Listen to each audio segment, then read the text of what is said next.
بسم اللہ الرحمن الرحیم۔ ایک شرعی مسئلہ ہے کہ آیا مقتدی ابھی درود ابراہیمی پڑھ رہا ہے اور امام نے اپنا مکمل تشہد پڑھ لیا ہے، درود ابراہیمی اور باقی دعا بھی، تو امام سلام پھیرے تو آیا مقتدی ساتھ سلام پھیرے یا پہلے اپنا پورا کرے اور اس کے بعد سلام پھیرے؟ تو اس کا جواب یہ ہے کہ اگر مقتدی درود ابراہیمی پڑھ رہا ہے اور امام صاحب نے پڑھ لیا ہے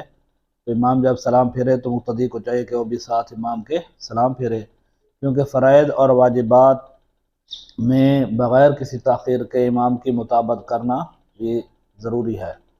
ہاں، اگر امام کی مطابقت کرنے میں اگر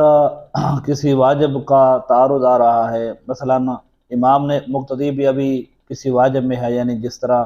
پہلا قاعدہ ہوتا ہے، تو اگر مقتدی عبد الرسول تک نہیں پہنچا، ابھی پڑھ رہا ہے اور امام نے پڑھ لیا ہے اور امام اللہ اکبر قیام کی طرف